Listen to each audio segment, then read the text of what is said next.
Morning dear student, myself Vishwaraj Singh, I am from Shiv Shakti senior secondary school.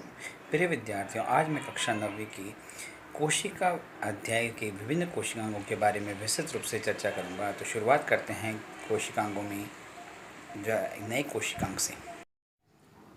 कक्षा 9th के कोशिका वाले अध्याय के आज हम चौथे भाग की बात करते हैं। तो शुरुआत करते हैं हम अगले कोशिकांग से, जिसका नाम है राइबोसोम। बात करें राइबोसोम की, तो राइबोसोम की खोज पैलेट नामक वैज्ञानिक ने 1955 में की थी। ये जो राइबोसोम कोशिकांग है, बहुत ही सूक्ष्म दाने समान संरचना होती है। आरएनए और प्रोटीन द्वारा निर्मित संरचना है। राइबोसोम का निर्माण किससे होता है? आरएनए और प्रोटीन के मिलने से होता है। यह कोशिका की प्रोटीन फैक्ट्री भी कहलाता है। इसे हम कोशिका की प्रोटीन फैक्ट्री भी कहते हैं, ठीक है। और अगर हम देखें तो राइबोसोम को दो भागों में हमने बांटा है। पहला 70S प्रकार का राइबोसोम और दूसरा 80S प्रकार का राइबोसोम। बात करें देखो 70S प्रकार के राइबोसोम की, 70S प्रकार का राइबोसोम क्या देखो कि यह प्रोकैरियोटिक कोशिकाओं में, बैक्टीरिया, इसके अलावा यूकैरियोटिक कोशिकाओं में अगर मिलता है तो यूकैरियोटिक कोशिका के माइटोकॉन्ड्रिया में और हरित लवक में ये पाया जाता है 70S प्रकार का राइबोसोम। और ये 70S प्रकार का जो राइबोसोम है, ये दो उप इकाइयों से मिलकर बना होता है, 50S और 30S। आप ये इस पे कंटेंट में समझना कि 50 और 30 80 होते हैं, ठीक है। हाँ, 50 से 80 होते हैं, लेकिन यहाँ पर इस आधार पर इसको नहीं बांटा गया है, ठीक है। बात करें दूसरा 80S प्रकार का राइबोसोम।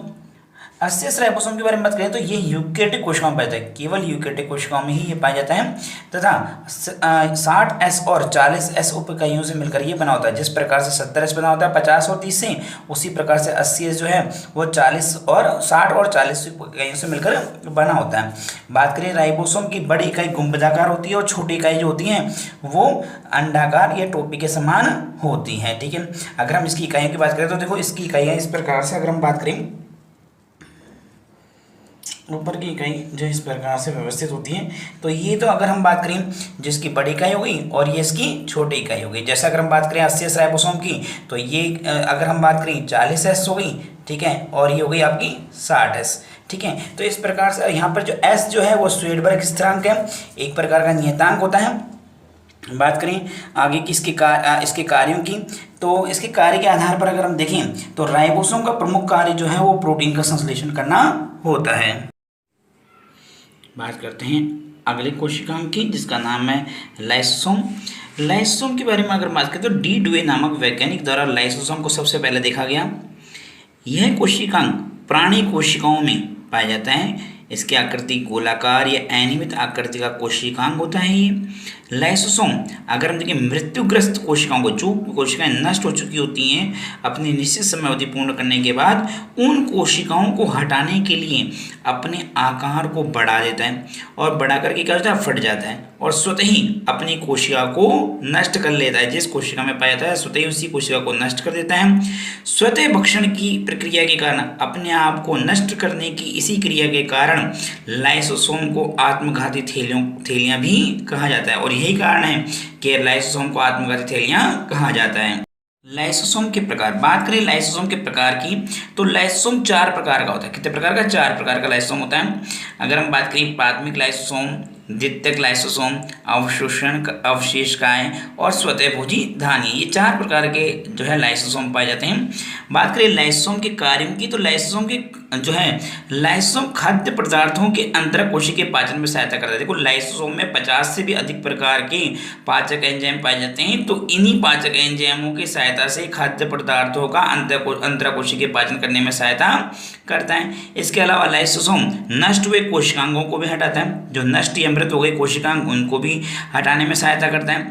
रोगजनक परिस्थितियों में मृत कोशिकाओं को नष्ट करता है। अगर मान लीजिए कि कोई कोशिका रोगजनक हो गई है, रोगग्रसित हो गई, तो उस कोशिका को हटाने का कार्य भी करता है। इसके अलावा लाइसोसोम शुक्राणु के अंडाणु में प्रवेश करने के लिए अंडाणु की झिल्ली को विलगित भी करता है। जब शुक्राणु अंडाणु में प्रवेश करता है तो अंडाणु की झिल्ली को हटाने का कार्य भी कौन करता है? लाइसोसोम, जो कि शुक्राणु में जो है पाया जाता है।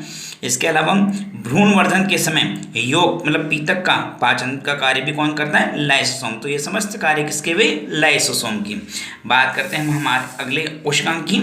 अगले कोशिकांग का नाम है लवक, जिसको हम प्लास्टिड भी कहते हैं। लवक की खोज 1865 में की गई थी।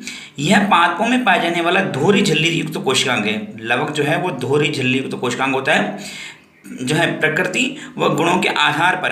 अगर हम बात करें तो लाइसोम को हम 3 भागों में बांट सकते हैं। सबसे पहला भाग कहलाता है इसका अवर्णीय लवक। बात करें अवर्णीय लवक की तो इस प्रकार के लवकों का प्रमुख कार्य भोजन संग्रह करना है। अवर्णीय लवक का प्रमुख कार्य क्या है? भोजन का संग्रह करना। ठीक है, यह श्वेत तथा रंगहीन वर्णक है। अगर देखा जाए तो ये श्वेत सफेद रंग का, यह रंगहीन वर्णक होता है। स्टार्च का संचय करने वाले लवक जो हैं वो तो एमिलोप्लास्ट कहलाते हैं। वसा का संचय करने वाले लवक इलियोप्लास्ट कहलाते हैं तथा प्रोटीन का संचय करने वाले लवक क्या कहलाते हैं? एल्यूरिनोप्लास्ट कहलाते हैं। इस प्रकार से अगर हम देखें जो है वसा का और प्रोटीन, तीनों प्रकार का संचय जो है इन लवकों के द्वारा किया जाता है, जिसे हम अवर्णीय लवक कहते हैं।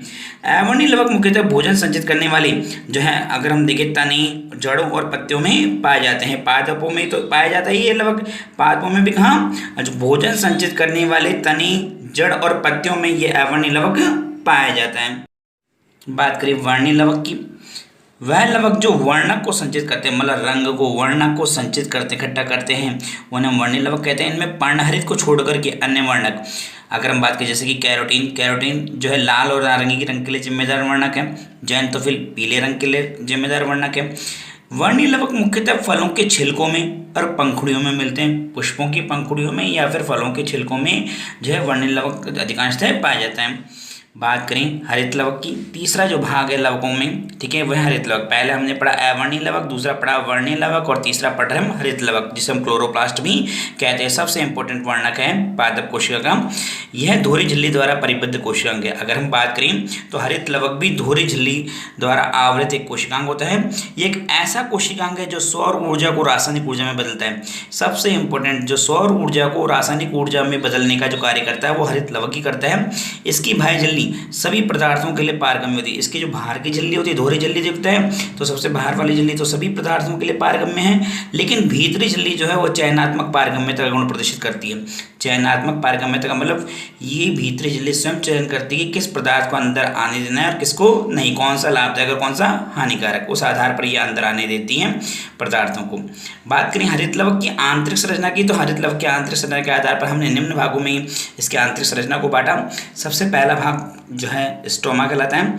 स्ट्रोमा की बात करें तो हरित लवक की भीतर भरा भाग है। ये क्लोरोप्लास्ट जिसको हरित लवक कहते हैं, इसके भीतर भरा भाग होता है जिसको हम स्ट्रोमा कहते हैं या मैट्रिक्स भी इसको कहा जाता है। इसमें मंडकण, स्टार्च के कण, कार्बन डाइऑक्साइड, स्वांगीकरण एंजाइम और कुछ मात्रा में राइबोसोम और वृत्ताकार डीएनए भी पाए जाते हैं स्ट्रोमा वाले भाग के अंदर।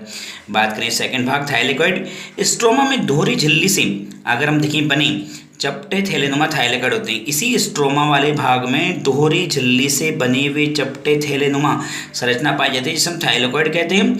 ये थाइलेकोइड कलाओं में, इन थाइलेकोइड की झिल्लियों में या कलाओं में प्रकाश संश्लेषण के लिए आवश्यक सभी एंजाइम पाए जाते हैं। प्रकाश संश्लेषण मतलब पौधे द्वारा भोजन बनाने की प्रक्रिया के लिए जो भी एंजाइम जरूरी होते हैं वो सभी एंजाइम इस हरित लवक के थाइलेकोइड जो है कला में पाए जाते हैं। इसके अलावा बात करते हैं हम तीसरे भाग की जो है इसकी आंतरिक संरचना में ग्रेना। स्ट्रोमा में कुछ स्थानों पर थाइलेकोइड डिस्क रूप में एक के ऊपर एक स्थित होते हैं। अगर हम बात करें जो थाइलेकोइड जो है एक के ऊपर एक व्यवस्थित जो होते हैं उस संरचना को हम ग्रेना कहते हैं और इन संरचना को ग्रेनम भी कहा जाता है। एक से अधिक होते हैं तो ग्रेनम कहा जाता है। प्रत्येक ग्रेनम में इनकी संख्या 50 या इससे अधिक हो सकती है। मतलब ये अगर हम देखें एक के ऊपर एक ऐसे 50 या इससे भी अधिक व्यवस्थित हो सकते हैं। तो ये संरचना थी किसकी? हरित लवक की। बात करें इसके कार्य की तो हरित लवक में पाया जाने वाला जो वर्णक है वो पर्णहरित, ठीक है, जो प्रकाश संश्लेषण के लिए उत्तरदायी है। और प्रकाश संश्लेषण का मतलब पादपों द्वारा भोजन बनाने की प्रक्रिया। तो विद्यार्थियों आज हमने पढ़ा हरित लवक की आंतरिक संरचना। तो इसके आंतरिक संरचना में देखो दो प्रकार की झिल्ली होती है, दोहरी झिल्ली होती है। इनर मेम्ब्रेन ऊपर आपको दिखाई दे रही है और ये देखिए आउटर मेम्ब्रेन, और दोनों मेम्ब्रेनों के बीच का स्पेस जो है इंटर मेम्ब्रेन स्पेस कहलाता है।